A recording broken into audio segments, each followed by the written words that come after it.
Good evening, everyone, and welcome to the Consciousness Cafe. We have a really exciting meeting this evening because we're co-meeting with Metaphor.Ink, the group that we created a few months ago to help people who are aspiring authors or who are already authors in the metaphysical and spiritual space.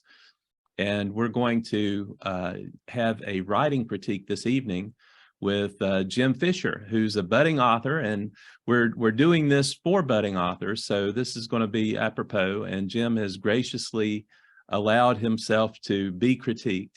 He's written an introduction to a book that he's in the process of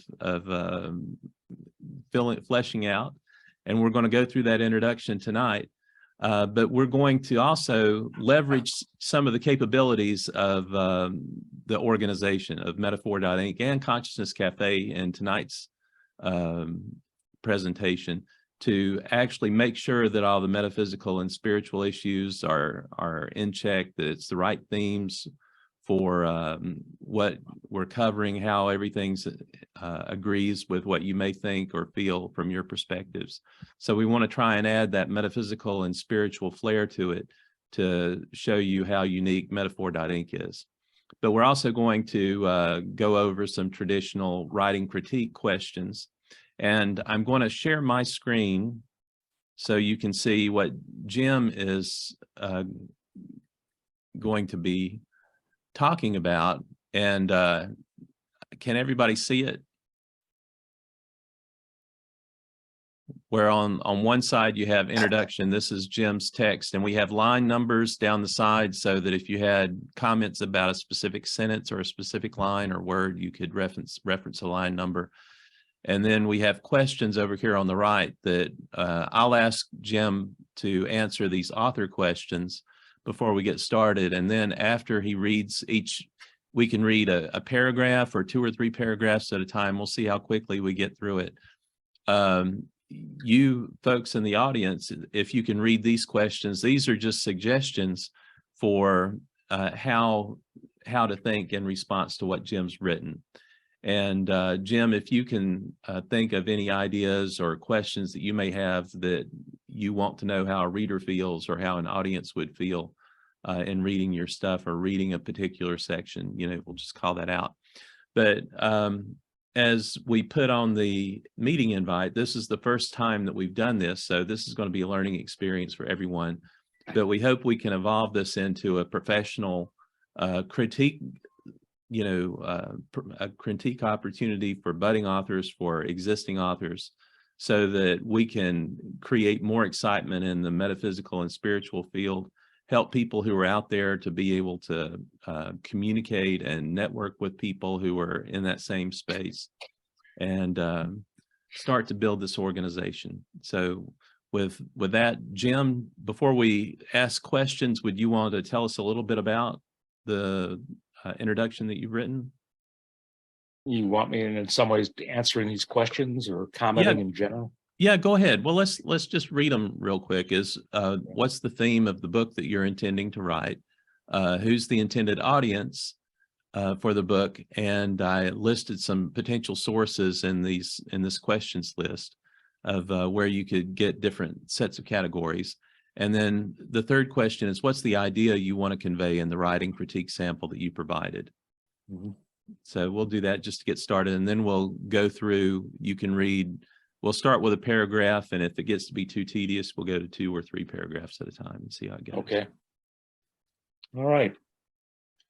Well, thinking, I'm not sure there's a theme, but there's an objective to the book. I've been studying a pretty broad range of subjects that I guess you'd throw into a metaphysical hat. And I've come to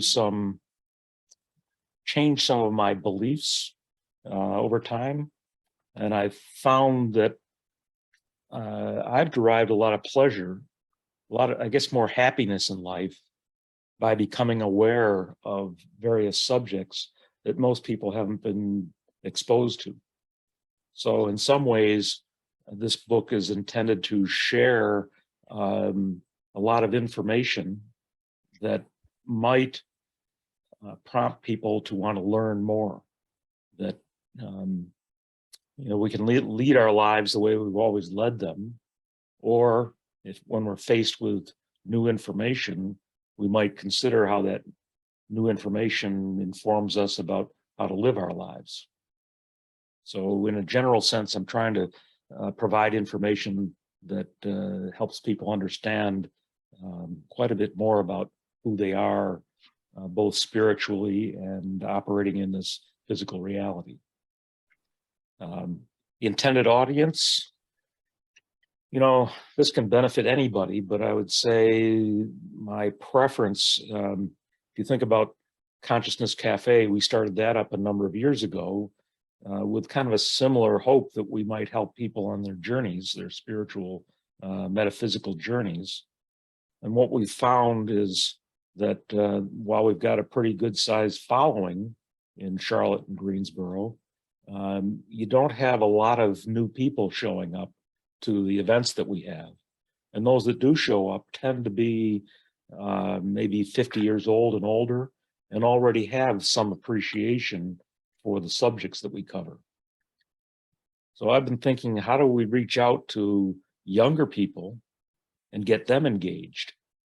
Because it's really, this world is going to be their world that they inherit, and maybe we have accumulated some knowledge and wisdom that if we share it with younger people, maybe more of them will get on their own journeys and try to find better ways of structuring their lives and structuring the society we live in. So that's kind of an overview. I hope it wasn't too much. Yeah, and the section that you're going to read, what's the message you want to get across with the introduction, or is that just? So the introduction, and I want you to think about this as you're listening, but the introduction kind of gives an overview of what I'm attempting to cover, why it's important. But the question that I have for this group will be, is this engaging? When you read this introduction, does it inspire you to want to read more? Or is it more like, well, that's kind of interesting, but it's too far out there for me. So try to think about this not from a perspective of someone who already knows a lot, and am I properly putting things out there, although that's helpful. Think about it from maybe a newbie's perspective, somebody who's reading it for the first time. Have I couched my presentation in a way that will capture young people's attention? Yeah. So as you were saying that, I was sitting there thinking, so you're trying to meet people where they are. Yep. Okay. And do you have a title for the book yet? No, I don't. I've started writing this book multiple times over the past 15 years. And each time where I am in my journey, I get to a point where I'm about ready to start writing it, and then I read something or learn something new, and I think, well, I'm glad I didn't start writing, because now there's all this more stuff. And I don't know how many iterations, and I don't know, I'm 71 years old, and maybe the pace of learning has slowed down. There's a group called The Path in Greensboro that has meets on Sundays, and some of the Path members are psychics. And so we have presentations every week, and after the presentations are done, there's a half hour of psychics getting messages for people in attendance. And I have a deceased brother who's come through on a couple of occasions. And recently he's been saying, Jim, you need to tell your story. And if you look at everything I've been doing with Consciousness Cafe, it's bringing other people in so they can tell their stories. I haven't been telling my story. So I'm taking a little push from my deceased brother to start telling my story. There you go. That's good. All right. Well, let's get into what you've written. And just for everyone on the... Can I add a comment? Sure, Mike. Yeah, sure, go ahead. in the books I've written, and I've written several of them, the introduction is what I write last. So I think it's a curious place to start, because every book I've ever written has gone someplace I didn't see it going. Mm-hmm. Well, and so that's so it's nice to have an intention, but when you get into the meat of it, it seems to me that it has a life of its own, and so I would just say you shouldn't really get all over you for anything that's here right now, because I will guarantee you it will change. Yeah, and that's good feedback. yep. Yeah. Jim, let me ask you, I remember reading books, and you can take guys like Thomas Merton or a bunch of theologians that I've read, and from one book to the next, they've changed.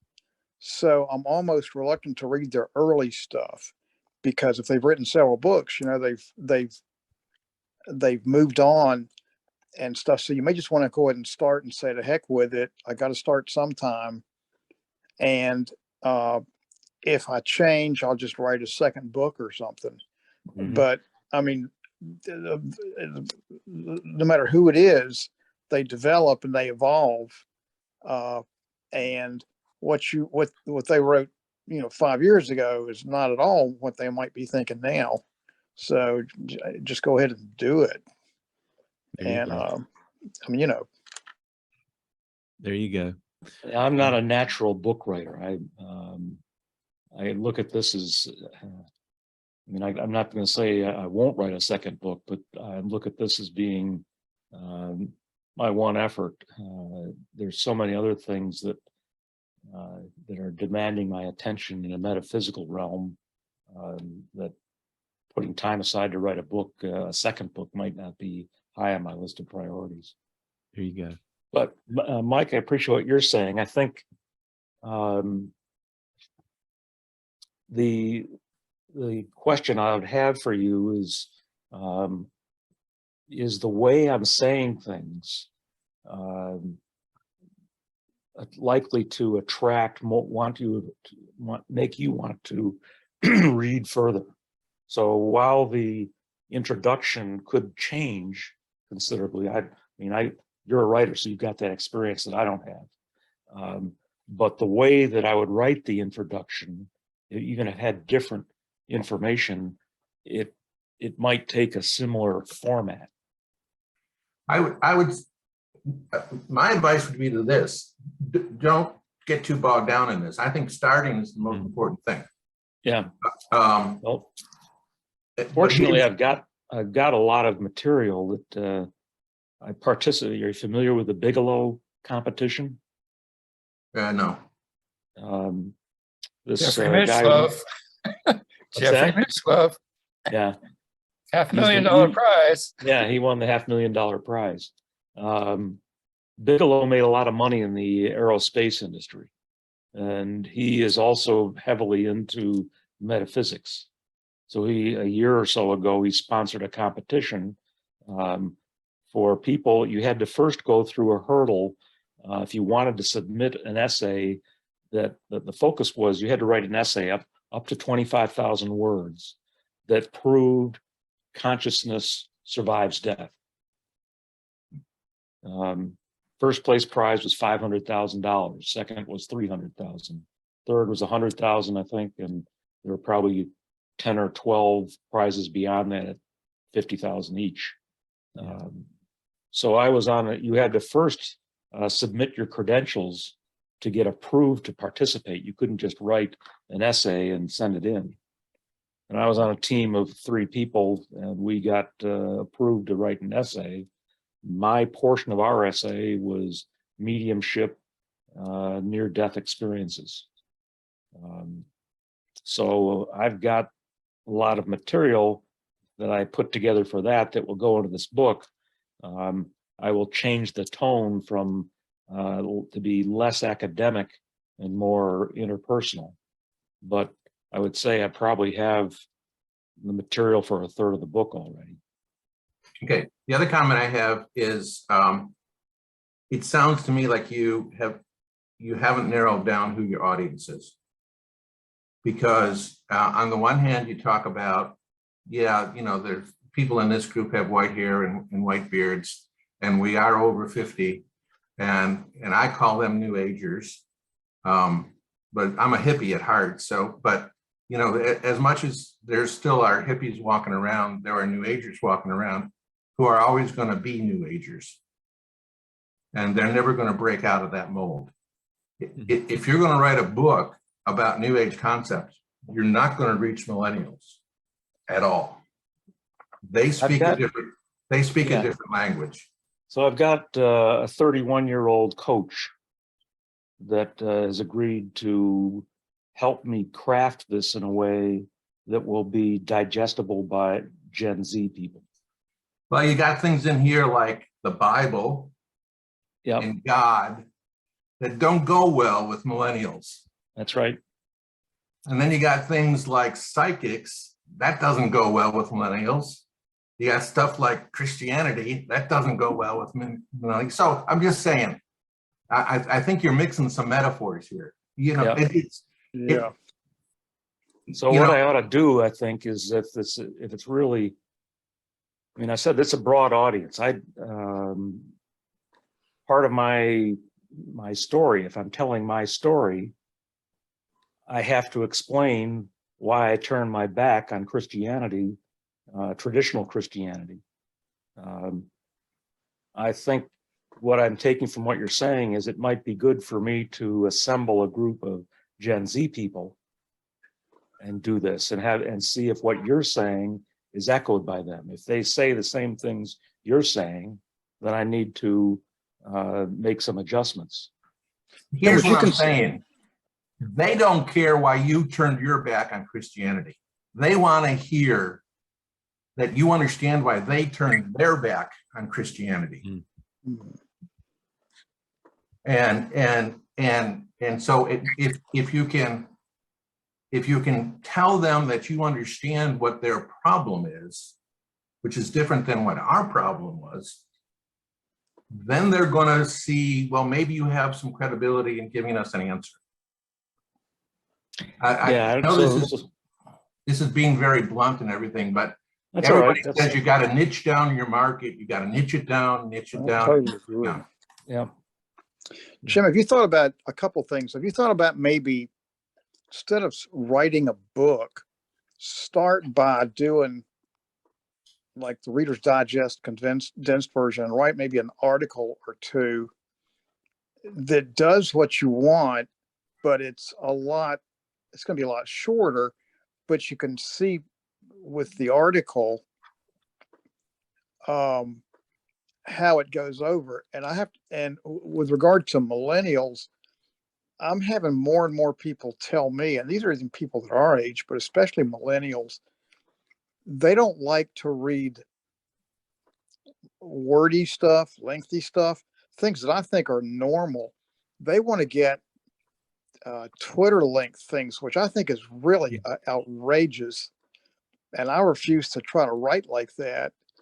But unfortunately, they've been conditioned to get everything. Reading seems to be kind of fading out. If you can't get it from Netflix or on a video or on a Twitter or an Instagram thing, it doesn't seem to go over, which I think is terrible. But that does seem to be kind of becoming more and more predominant.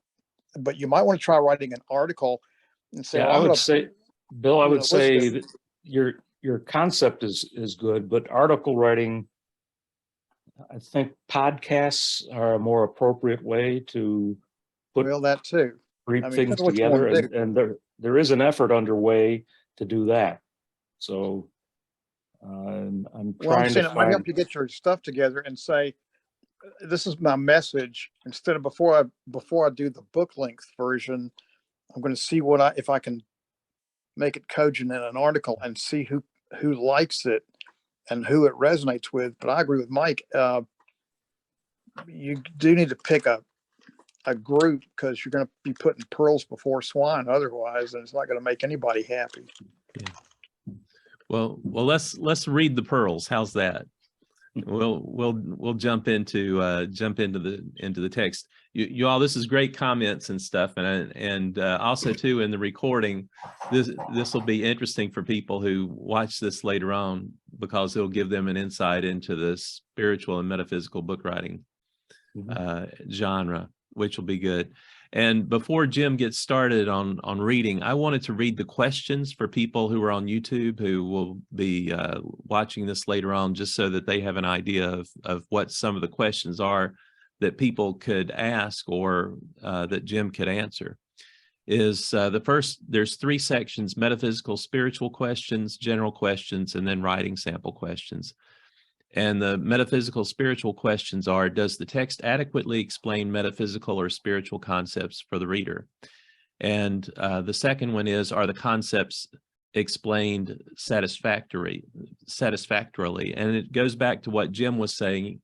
You know, it depends on your audience. If you want to be able to meet people where they are, you want to, as Mike and Jim were saying, you know, that you want to say things that are brief. You want to try things out in a smaller size.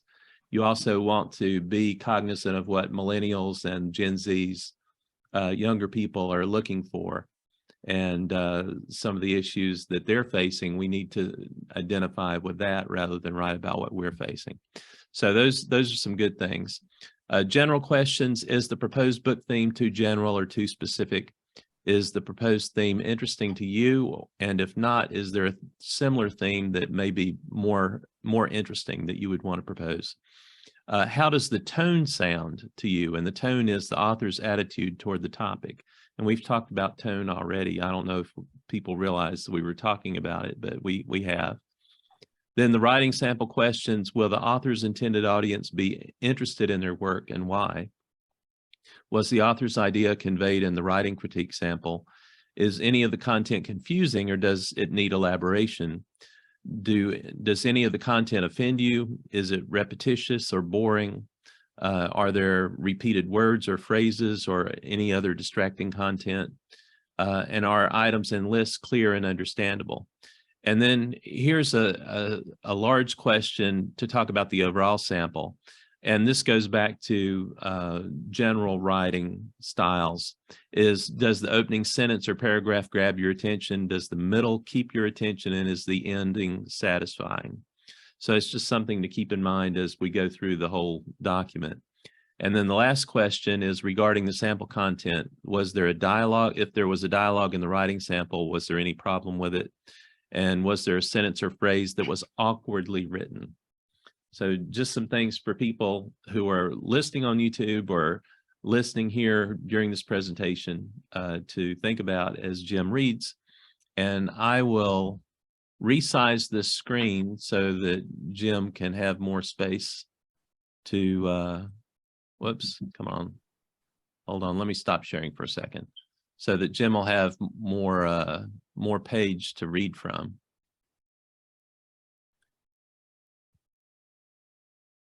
And then I'm going to share again.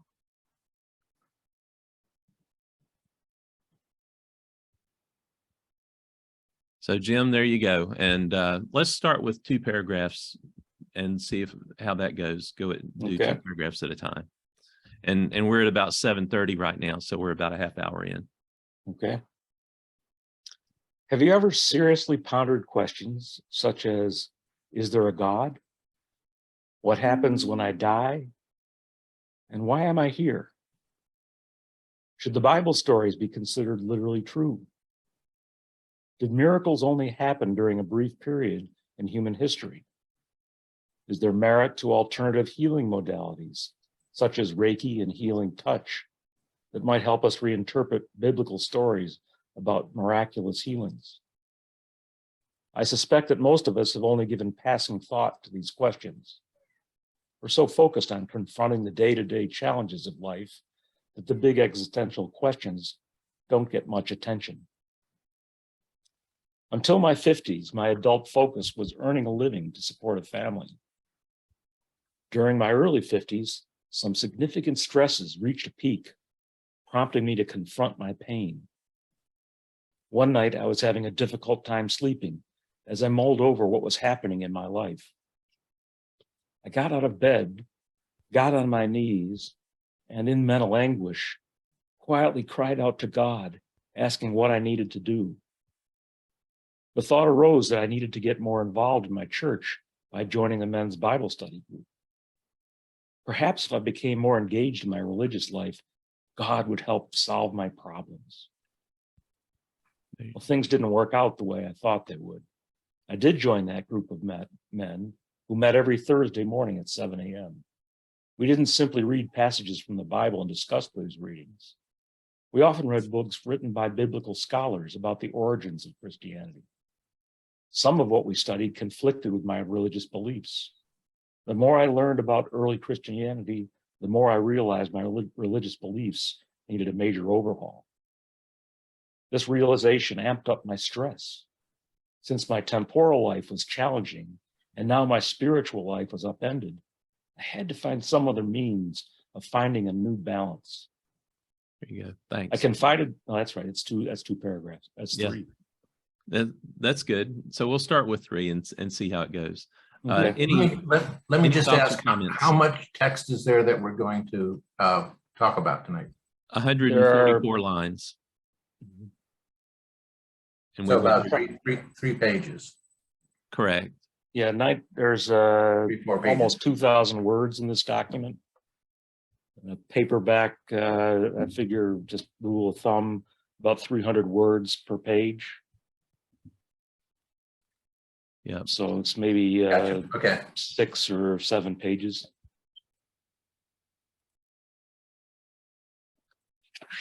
All right, so let's go tear it apart then, guys. Well, One thing I found as I'm reading this is I find myself thinking, I'm so focused on religion. I got too much in here about religion. And Well, Mike, I think your comments were apropos too, because I was rehearing everything you had said when Jim was reading. well, I don't want to go there yet. This one line about is there merit to alternative healing modalities such as Reiki and healing touch? Period. There is. Now, could that help you reinterpret a biblical story about miraculous healings? 2 different thoughts. Okay. One is there merit to alternative healing modalities? And the second thing is, can you use that to your benefit? and what's wrong with that? I mean, it's in other words, if he's pondering stuff, he's not organized. He just says, I wonder about this and this and this.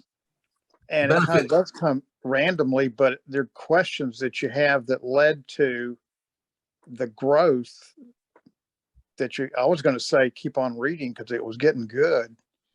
Yeah.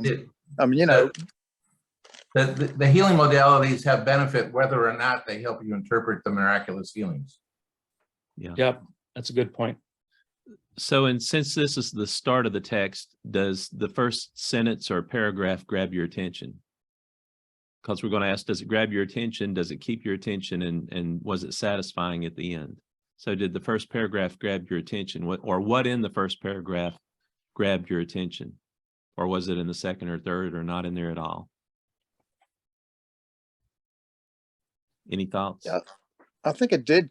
In other words, it says, I started out with a bunch of questions and things that I had been doing routinely were unsatisfying, and I had to dig a lot deeper, and I got a lot of surprises along the way. And people who felt that would say, this is how I feel.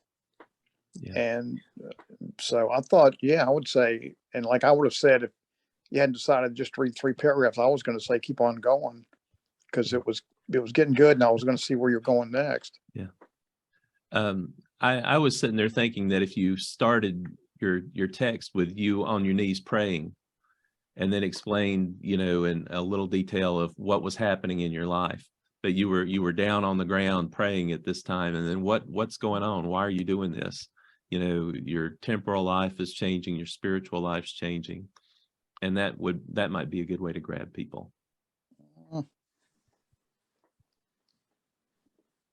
Maybe I would offer, I would just offer for me to, you are a seeker, you know, to start with a sentence like, I'm a seeker of truth. And here's my story or something like that. That might help the reader get a little more oriented, because it seems to me that the first paragraph's just kind of a little vague. Okay. That's just, you know, that's just me. Yeah. Leslie, were you going to say something? Trust me, the first paragraph will be rewritten. Okay. It will be. Isn't that what the book jacket, the blurb on the book jacket's going to tell you? Whether this is like an adventure thriller or a sports book, if it says if it's got you know, it's going to be metaphysical, I think you could get some indication from maybe some editorial stuff or whatever, that if you're interested in metaphysics, read this. If you want a thriller, put it down.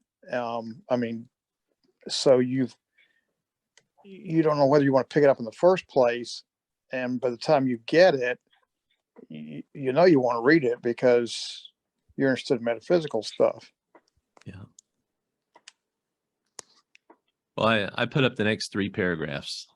So, Jim, you want to go from line 21? Okay. I confided my woes to a minister friend over breakfast one day. He made a comment that was helpful, saying, just because the Bible isn't literally true doesn't mean there isn't truth to be found. That comment prompted me to start seeking answers from sources outside traditional religious teachings. I owe a debt of gratitude to those men in that class for providing a safe place for me to explore new spiritual meaning. Looking back now, I'm amazed at how little I knew about our spiritual underpinnings. I'm going to go on, or? Yeah, to the line 38. 35, okay. Why should this be of interest to you? Because you will learn you have a purpose for being here, and there is a non-physical reality you will transition into when your physical life ends. Your sense of self-worth will increase when you realize you and everyone else come from divine origins and carry that divinity within you. You may have perceptual and healing abilities waiting to be activated in service to yourself and others. What awaits you after this life will be influenced by what you learn in your present life. If enough of us begin to appreciate why we are here, we might begin shaping our society and the world around us in more positive, love-centered ways. The significance of the golden rule, do unto others as you would do unto you, is the most important thing we can do, as will become apparent as you read this book. Societal implications are enormous if there were a significant number of us who began trying to live up to this adage. I like to use analogies to help people understand the information that will be presented in this book. You're going to scroll down, or should we stop and get into that? Well, I was just going to do through line 38 and then just start on page 2. Okay. Well, why don't we stop at 35 and then we'll get into the next paragraph. Okay, we'll do that. I don't know if we've read enough yet to say, is the theme or the text too general or too specific so far as we've read in there. I think that may be a question more apropos for the end of the text. But I was asking that question as Jim was reading, so I thought I'd throw that out there. Any thoughts, anybody? You don't have to speak up for everything, but I'm just asking. Well, Jim, I'll just say, I thought you covered a lot of different topics right there. You know, in the 6 paragraphs, there were a lot of different concepts that were going on. And I know you were trying to introduce everything so you could talk about it more later on. I think Mike, I think Mike had a good point, though. You might not want to spend a lot of time on the introduction till you know what you're going to say in the book. I mean, if you're just going to summarize it and say, over the past 20 years, I started by studying near-death experiences, and then I went to the Monroe Institute, and then I did this and this and this, and formed Consciousness Cafe.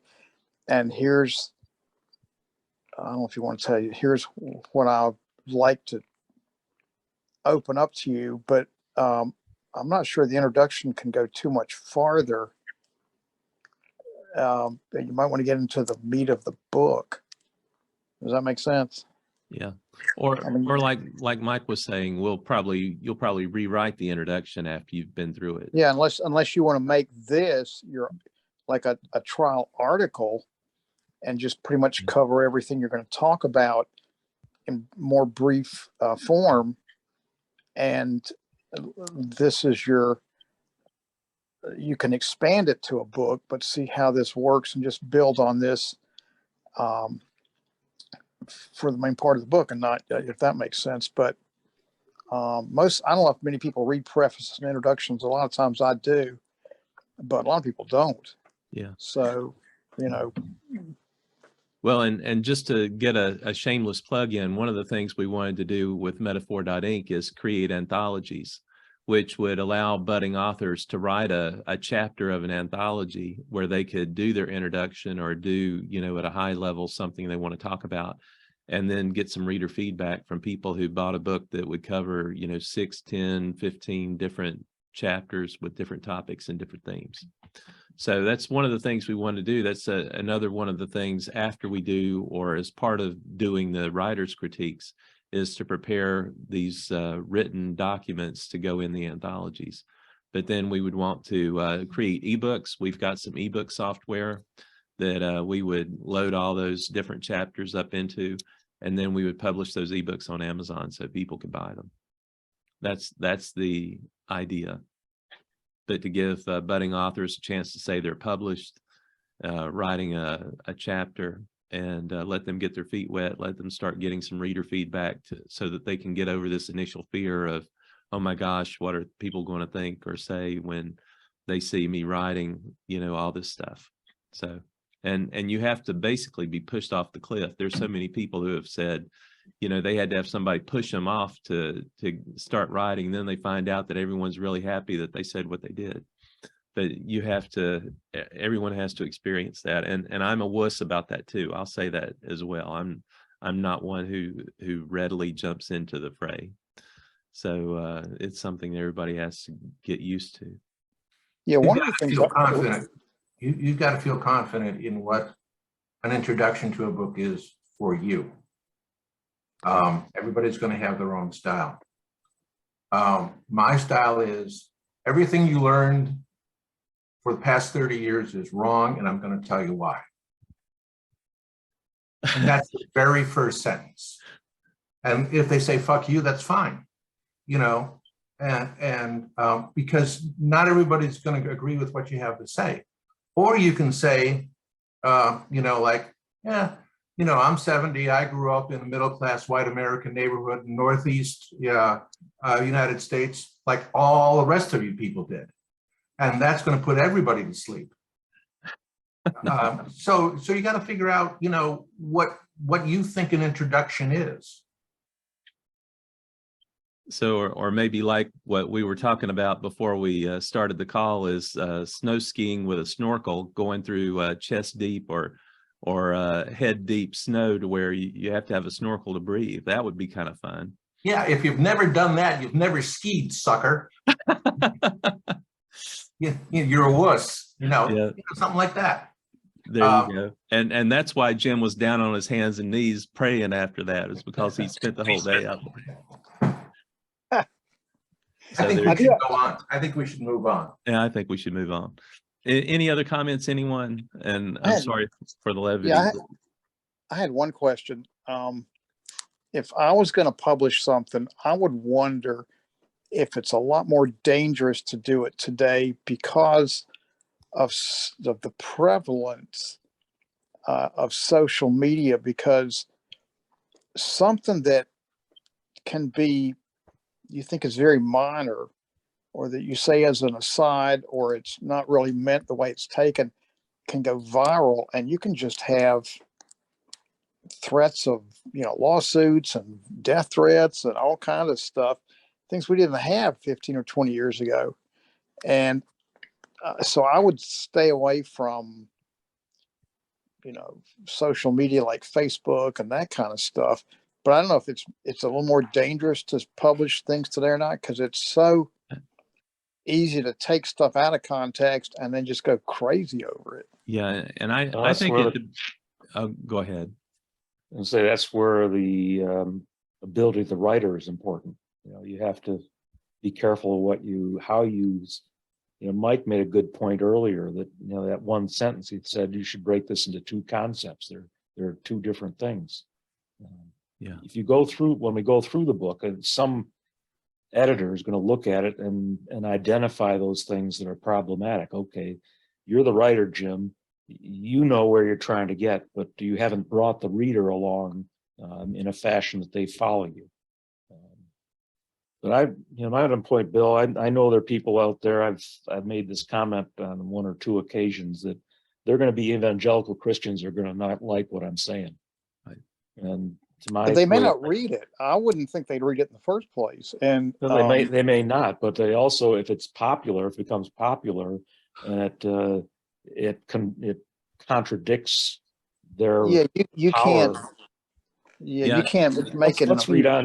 We're getting into a whole different aspect of things. So Yeah, and I think it depends on your audience as well. If you have an audience that's metaphysical, spiritual, they're going to be interested in it, and they won't sit there and cancel you on social media. But if you're trying to cross audiences to get an evangelical Christian audience and to get a science atheist skeptic audience as well, when you cross those audiences, that's when I think you're going to run those risks.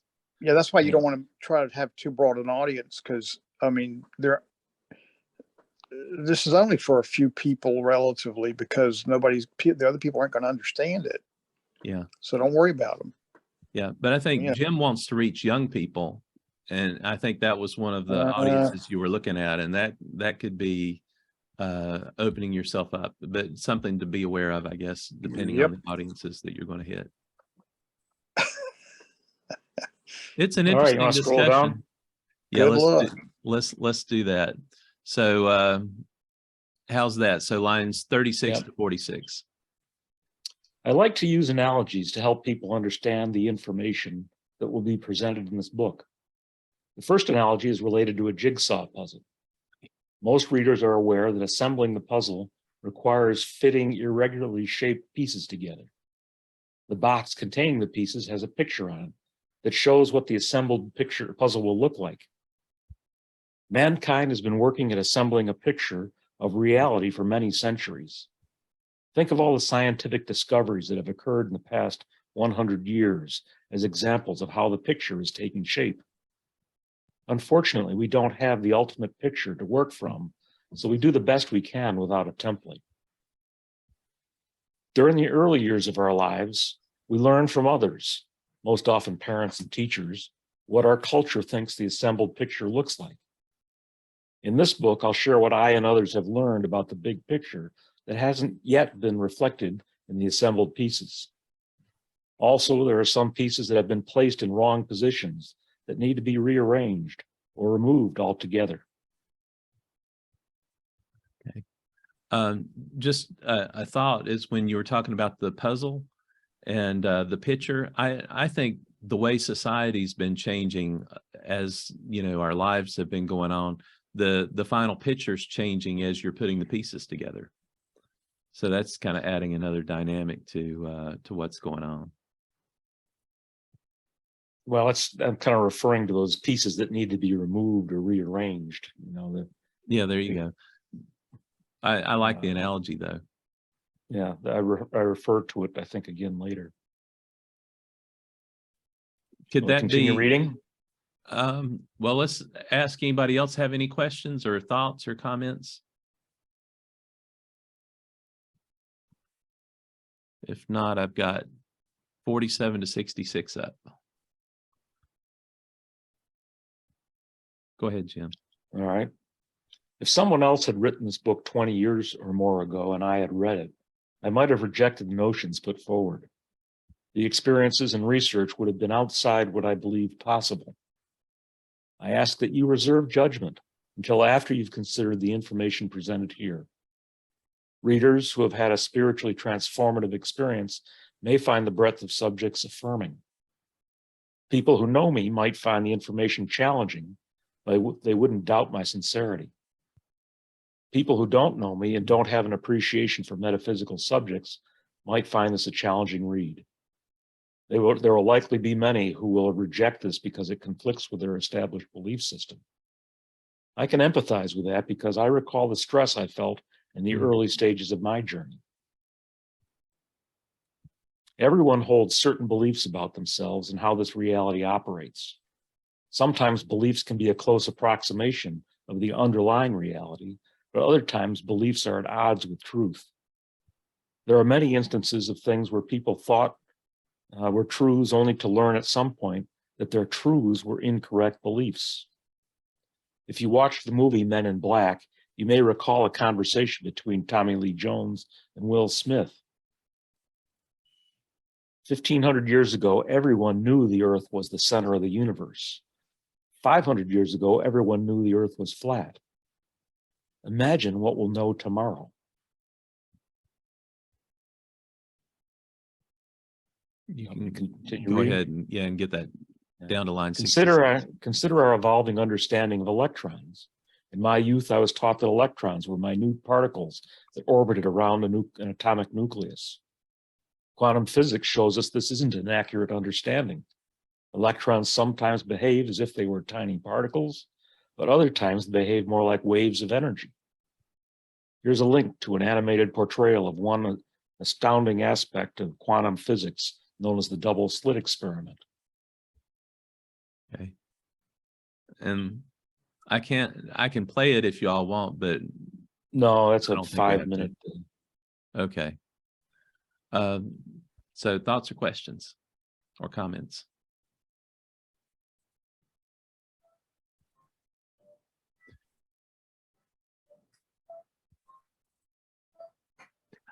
Going back. Take one sentence and tell me what you're trying to say here. Do you have a sentence you want me to? I want you to put together right now, just in one sentence, tell me what you're trying to say. I'm trying to tell people that things that they may believe are true may not be true. Okay, who's going to believe that?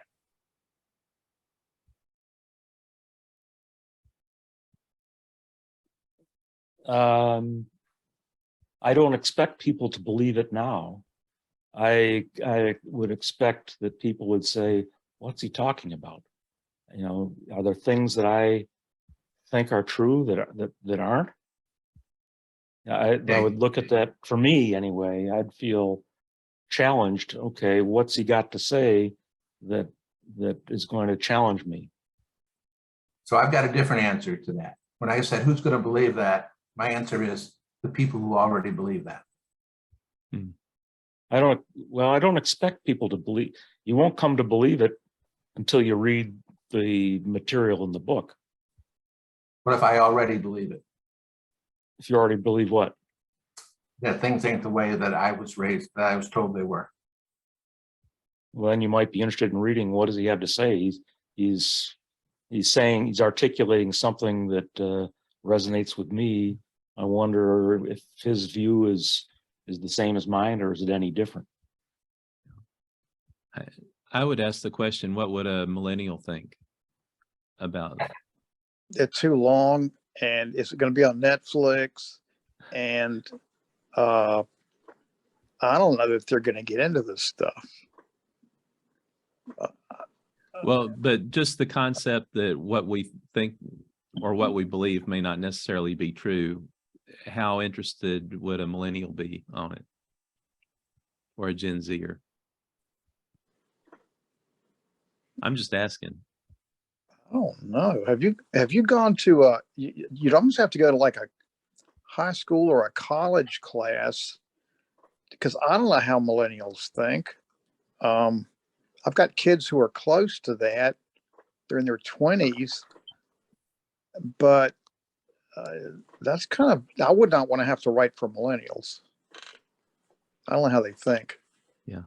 Well, and also too, you're in the middle of, getting married, raising family, going to sports games and critiquing homework, getting people to do their homework, dealing with all the teenager stuff. Yeah, I would not pick millennials as my audience, but my question is, Jim, would you want to use, and this is why I think Mike had a good point, to maybe quit writing the introduction, because you don't know where you're going with, or you might change where you want to go with it. But at this point, should you say that you've learned a lot of things that you didn't know about before?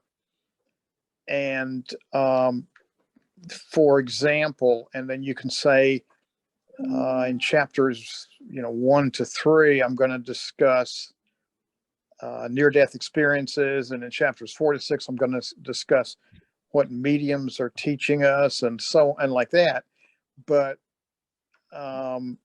you probably might want. It's going to be kind of hard to know what you're talking about if you don't mention specifics. Yeah, And I that's why mentioned it's going to be specifics a hard. little further down. Yeah. Okay. Yeah, I would agree that so far what we've read, it's kind of airy fairy. What are you talking about? What do you really got to offer me that is going to challenge me and be useful for me? Yeah, don't get too bogged down in any of this. We're just trying to get some clarity. I don't think the words are important. I think the concepts are important. Mm-hmm. All right. Let's read some more. We'll start on line 67. Let me see if I can get more in there. We'll do 67 to 76. Okay. I'm trying to make the point that we should be careful about assuming we know truths about our reality. Be prepared to let go of your assumptions about how things work. Recognize we all have beliefs that sometimes, under scrutiny, aren't valid. The great American storyteller Mark Twain once said, "It ain't what you don't know that gets you into trouble. It's what you know for sure that just ain't so." Maybe you've seen the movie The Matrix starring Keanu Reeves. Do you remember the scene where his character Neo was offered a choice between 2 capsules to swallow? If he takes the blue pill, he'll wake up in the reality he has known all his life. When he takes the red pill, he learns the underlying reality is disturbingly different from his beliefs. In this book, we'll explore the research and experiences that indicate we have a skewed belief system relating to our concept of reality. Unlike the horror reality of The Matrix, the underlying reality I'll be discussing is very uplifting. Yeah. I think that paragraph 71 to 76 is an intro to a chapter. I can see you having a whole chapter behind it. And then also too, the way you talked about these different movies, that would be a good lead in for each one of the chapters, or to have a common analogy when you were talking about, what was it before? It's escaping me. The puzzle. If you talk about the puzzle analogy and just keep building on the puzzle analogy chapter to chapter to chapter, or build upon a movie analogy chapter to chapter to chapter. Yep. That was pretty good. And that would be a nice way to have some continuity between them. Yeah, we'll say this. The millennials I know are a lot more familiar with movies than they are with books. that just may be a segment of people that I know, but if it's in a movie, they might relate to it. If it's in a book, maybe not so much. Yeah. Okay. Chris, Leslie, any comments? Any thoughts? No. I'm just gelling. Okay. All right. Good. Mike and I can't, Bill. Len, I've said plenty. And so have you, Mark. Okay. So we'll go lines 77 to 94. Right. Or how about the blockbuster movie Jaws? Brody, Quint, and Hooper are on board Quint's boat attempting to locate the shark. As Brody tosses chum overboard, the shark's head emerges from the water. Dumbfounded by the size of the shark, Brody, I spelled that wrong, stumbles back into the boat cabin and says to Quint, "You're going to need a bigger boat." You'll come to realize that the jigsaw puzzle of reality we're assembling is going to require a bigger table to work from. This book is divided into sections. In the first section, I'll share aspects of my first 50 years of my life that are relevant to the evolution of my belief system and provided an important basis for my awakening awareness. The stories are intended to show some of the influences that contributed to my embarking on this journey. I don't know that I need to say that, but it's there anyway. Yeah. The second chapter explores the reasons I came to question my childhood and young adult Christian beliefs. This corresponds to my early 50s when I joined the men's Bible study group. The American Psychological Association defines cognitive dissonance as, quote, an unpleasant psychological state resulting from inconsistency between two or more elements in a cognitive system. Also, cognitive dissonance creates a motivational desire in an individual to reduce the dissonance. I experienced this unpleasantness when I first began studying scholarly books regarding the origins of Christianity. If you're a Christian and not open to questioning your religious beliefs, you might consider skipping this chapter until you've read the remainder of the book. Likewise, some of what will be put forward might challenge components of other religious beliefs. Okay. I guess as I read this, I find myself thinking again, am I putting too much emphasis on religion if the audience is millennials and research shows that there's a declining, smaller portion of that population that is engaged in organized religion? Maybe I'm putting too much into this introduction on Christianity. Yeah. I was going to say on lines 82 to 85, when you were talking about your first 50 years, you may want to put that in an appendix, or consider, an appendix for some things that, Yeah, that's a if good you idea. get into the details and stuff. Yeah. Jim, Okay. are you really tied to the idea that you have to appeal to millennials? Well, younger people. I'm not tied Oh to yeah, it. I know. But just- Well, okay, yeah, that's fine. My feeling is that's if society is going to change, those are the people that need to realize that they have the power within them. Getting Maybe- more people like us knowledgeable about them. I don't know. It might be nice to share information, but I don't think that that's really where I want to go. Well, they have to want it, and until they want it, you're wasting your time. And I'm just not sure that most people are ready to start questioning when they're really young like that. Only a very few are, I think. And so, but what I So would maybe do, I'm building on what I would that a do little bit. if you're going to make what I would do though is go to like in our high school in Charlotte we had a great books class, and it was taught by a physics teacher who was sort of the campus mystic, and that's how I got exposed to stuff. But I mean, they would study Socratic stuff, and then they studied something about Anna Blavatsky and theosophy, and they studied that kind of thing. And I would go to groups like that. Now you're talking about real small groups. These are not the popular kids. These are the kids that maybe do competitive chess, and these are the kids that are sort of the nerds of in high school. They may become real successful later, but I'd go to like things like that in high school and college and actually go to groups or classes and see what they say, because that's probably the only way you're going to understand them, because I frankly have no clue what the kids are thinking now. I just don't. I think the point you're making is a good one from a standpoint of I've been thinking as this is going on that it'd be helpful to have kind of a focus group of young people Yep. that I could talk to. Yep. The people you're talking about in these types of groups that you're referring to I don't think that they're necessarily representative of the average young person.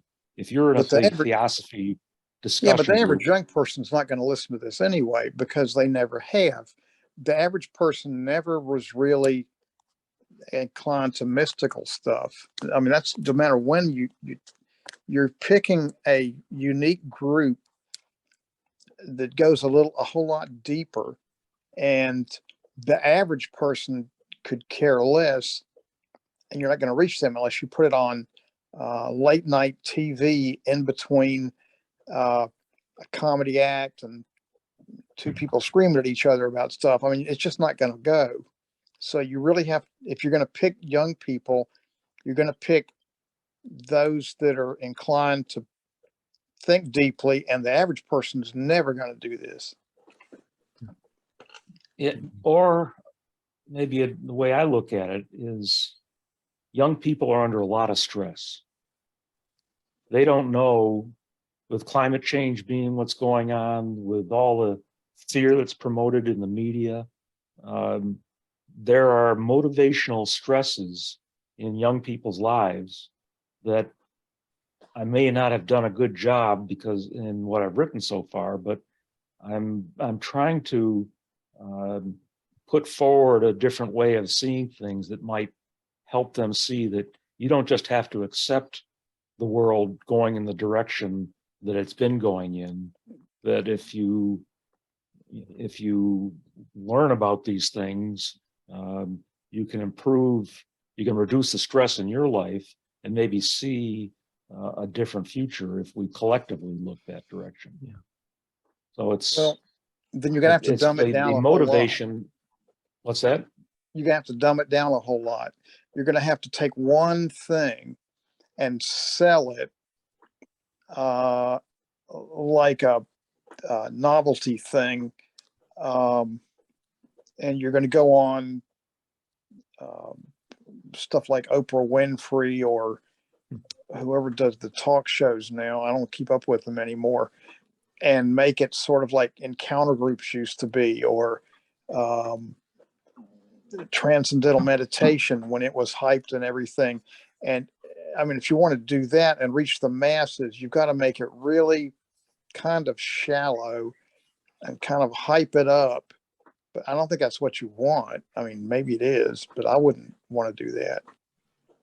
Are you saying make it shallow in the introduction, or make the book I'm shallow? saying if you want to reach a wide audience, like is what you sound like the average person, you're going to have to make it shallow. If you want to have more depth, then you have to narrow down your audience a lot. I don't think you can't have a broad audience with a lot of depth. I don't think, that's always been the case. Yeah. That's why Jesus That- said that- the there's gate an is narrow assumption- and there's an everything, ass- and there's a reason for that. Most people haven't evolved to that, and so they just it doesn't make any sense to them. Yeah, there's some assumptions in what you said that I'm. Did your question? Well, Polling shows that a high percentage of our population believes that they have a spiritual component to them. but there's a declining percentage of our population, particularly among young people, that are involved in religious activities. Okay. So how do we go about trying to address spiritual needs? Is there a spiritual, do young people, would they hunger for something new that is more tied to evidence? I don't know, that's kind of what I'm hoping we'll find, that I don't want to make it so dumb that you lose the ability to communicate the breadth of who we really are. Yeah. Well, And I would say too that I've met a lot of young people who are very spiritual, and they have a lot of very serious spiritual thoughts. They just don't have any grounding in a particular faith tradition or a Okay. worldview that kind of allows them to group everything together. So they're still blowing in the wind because they don't have any grounding that gives them that concreteness to where they can make sense of things and know what to keep and what to throw away. But I've met some very spiritual 20-year-olds. well, I may be Continue wrong. reading? I've been wrong before, believe it or not. So I could be, I hope I'm wrong, but it's just that in the past, I have seen people that are not really that interested, but Well, if it reaches I them, think that'd if be we do great. the focus, if I go the focus group route, then either I'll get confirmation that your Mhm. view is correct, or I'll get a better sense for how to Yeah. Okay. put this forward. That But getting in a group would be good. Yeah. I ran up the next 3 paragraphs for you, Jim. okay. The 4 subsequent sections are where I present experiences and information that expanded my awareness of reality, not just the reality of the physical universe, but also the non-physical reality that we transition into at death. Perhaps, like me, you will see that much of what we experience in this life, including the challenges and difficulties, are part of a life plan. Issues like climate change, abortion, income inequality, crime, and immigration can be thought of in new ways that might be the basis for resolving some of our societal challenges. There are emerging alternatives to resolving health issues that don't rely on traditional Western science. The 4 sections are: 1, non-physical reality. What can we discern about what awaits us after death from subjects like near-death experiences, after-death communications, out-of-body experiences, and reincarnation research? 2, perceptual abilities and nonverbal communication. Is there evidence that we can perceive things without using our traditional 5 senses? 3, malleability of this physical reality and non-traditional healing. Can we influence our physical reality in ways that aren't based on classical science? 4, life plans. Are major shaping events in our lives random coincidences, or might they be part of a plan that was put in place before our birth? The final section of the book attempts to suggest a new way of understanding ourselves and possible ways to use this knowledge to our personal and collective advantage. Please understand that I'm not trying to convince you to adopt my beliefs. Rather, I'm encouraging you to question your own beliefs based on contemporary evidence. You may come to some different conclusions, the sharing of which might benefit others.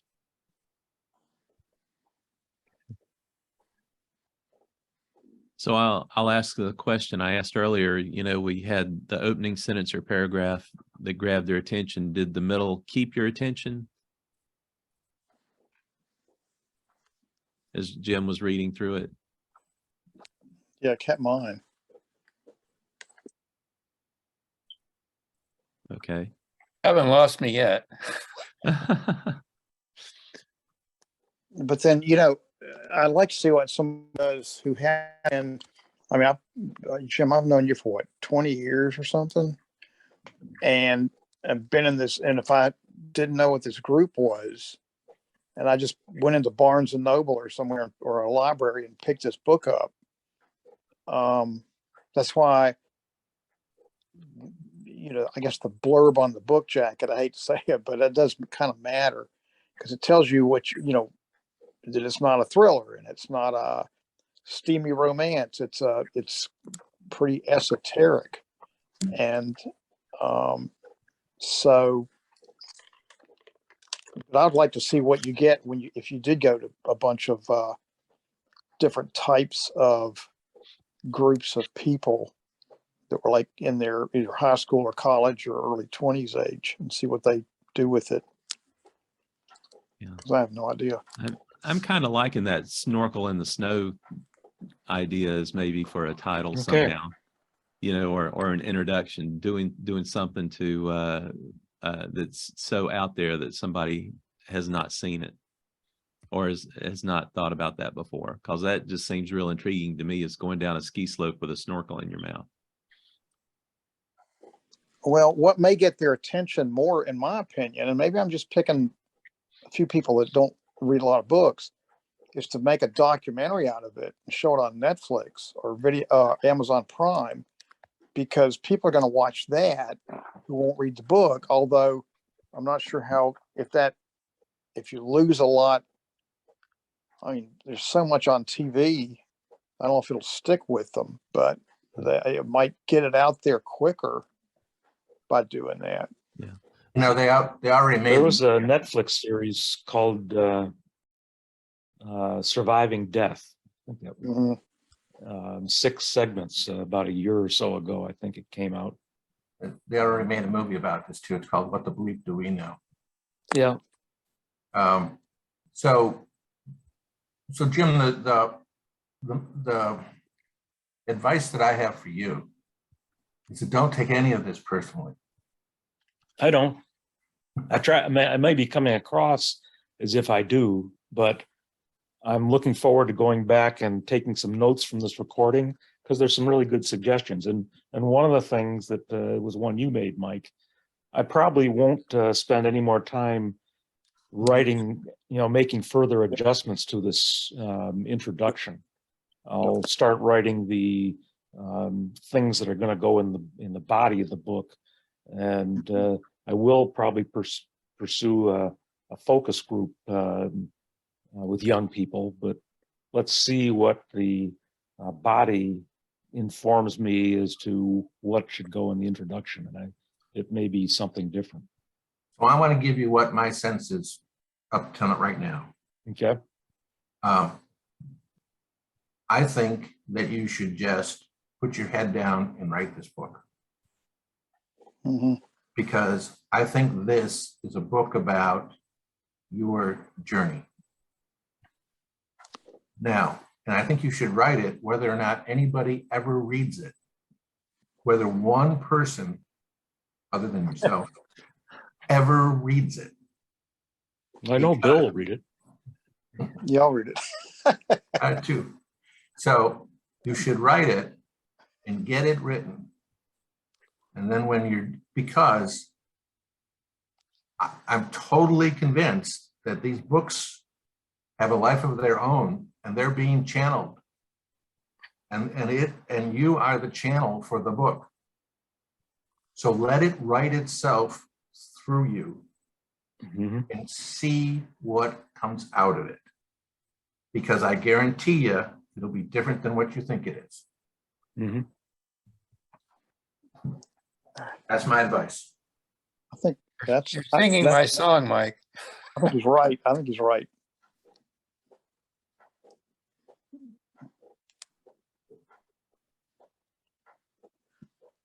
And I finished the introduction with this poem by Robert Frost.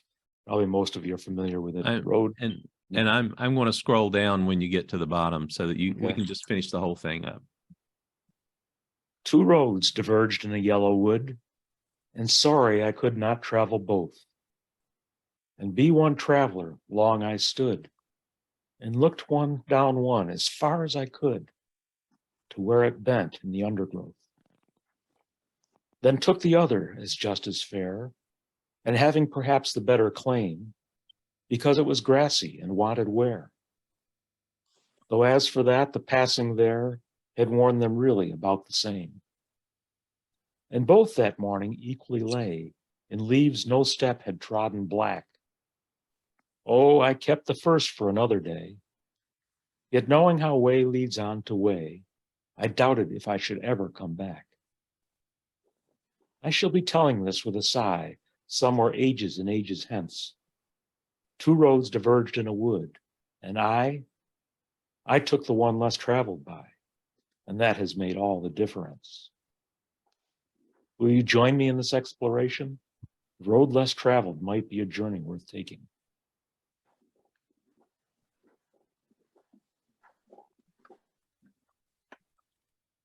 I think you have a lot of content in the introduction. You have a lot of different directions in which you can go.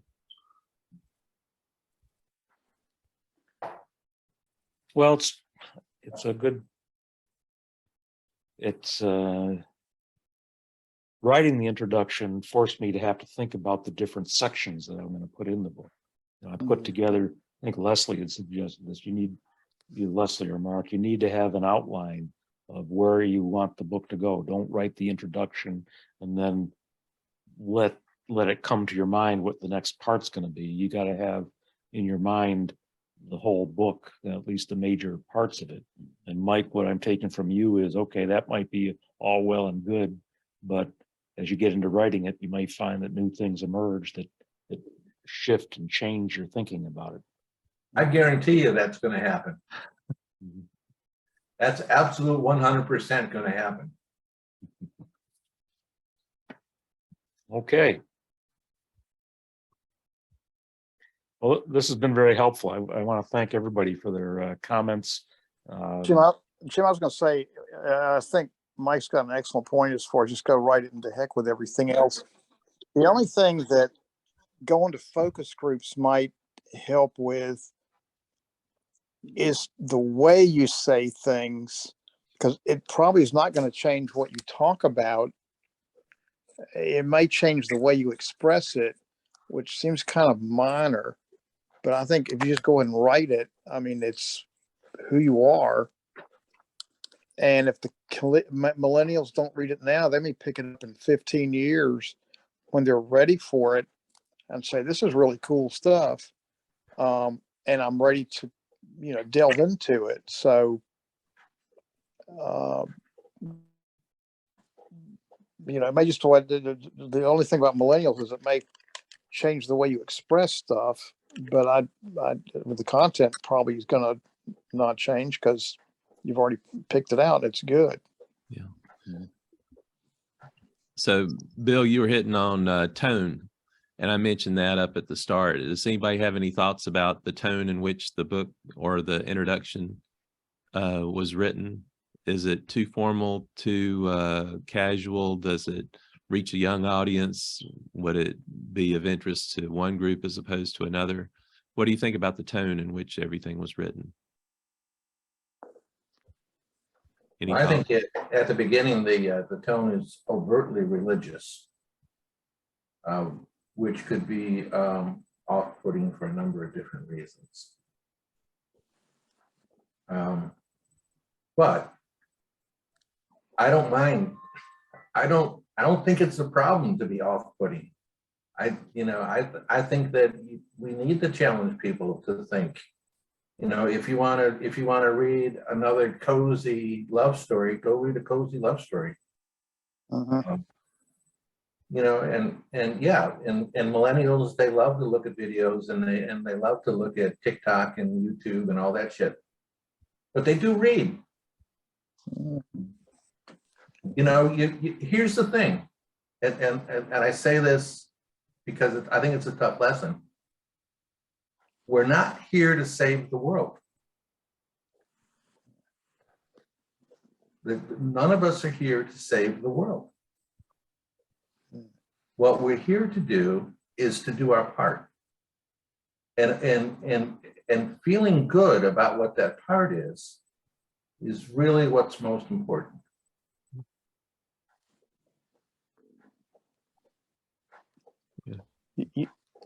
There's some who would say that everything is good, that the notion of creating a better society is more a reflection of human thinking.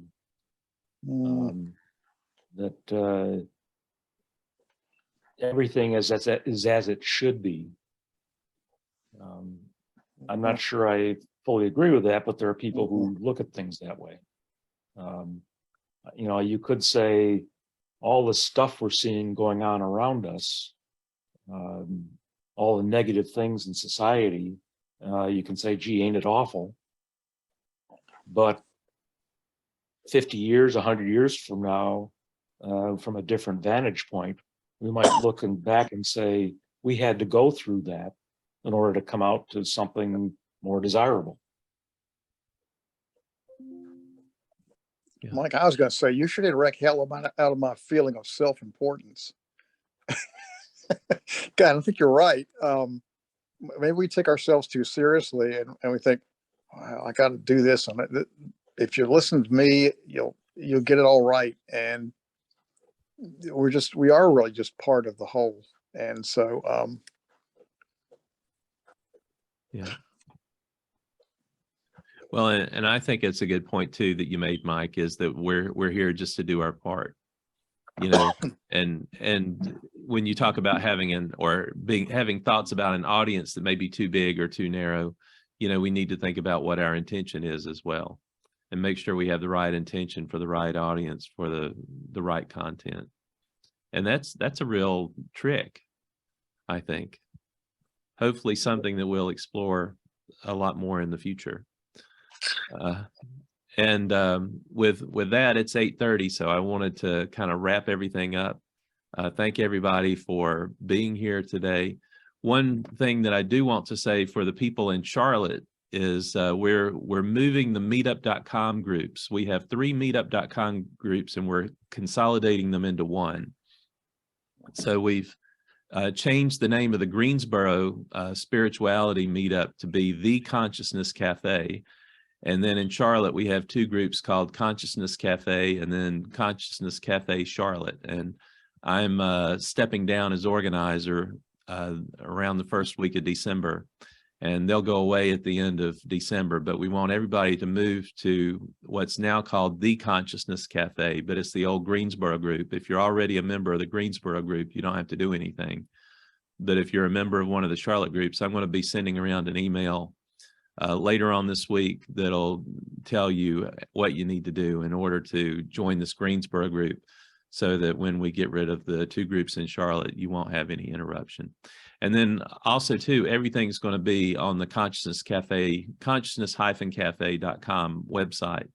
So if you're looking for events, if you're looking for information, you'll see it there, as well as in the meetup.com groups.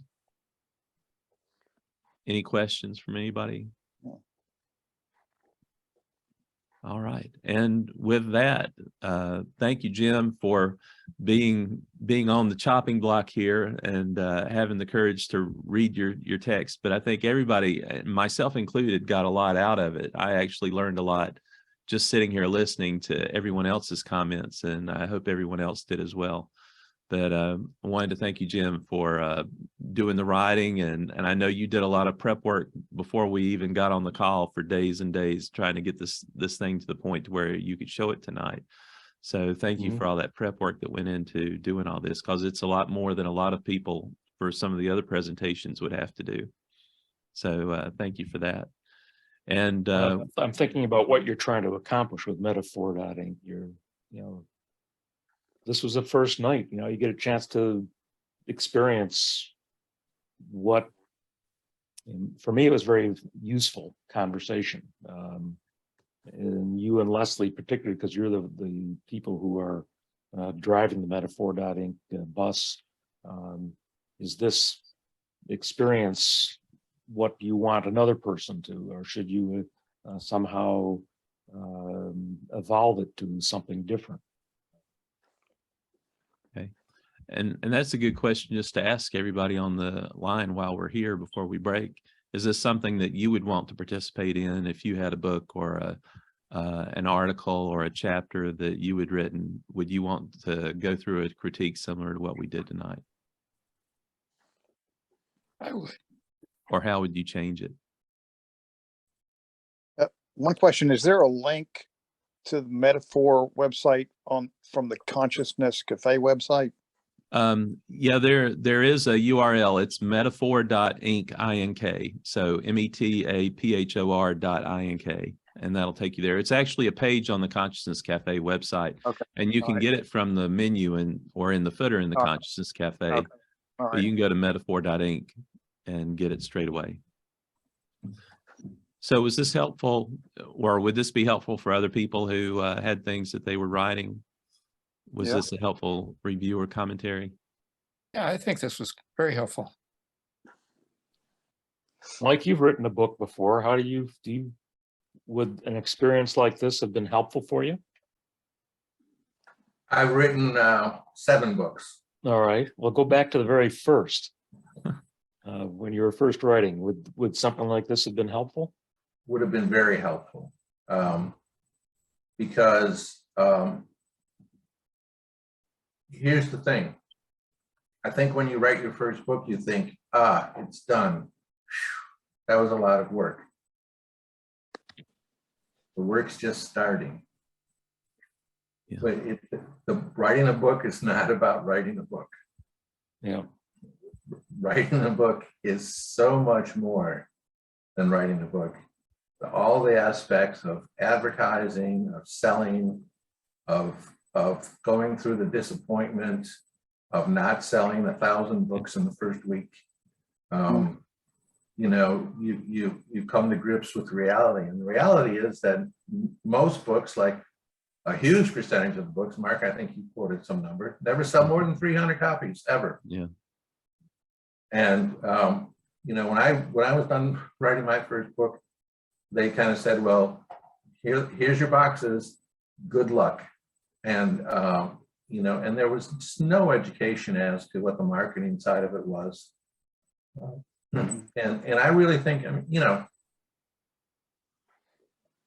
Amazon sells 1,000 books a day, 1,000,000 books a day. And that's what the competition is. Okay, so, you know, none of us are like Barack Obama or Trump, or, you know, have name recognition that we're going to get to do the circuit on TV and publicize our books. So how are you going to publicize them? You got to go down into hitting the pavement and figure out how to do that. And that's a whole lot of work. And the appropriate website makes a big difference. Yeah, Mm. that's true. So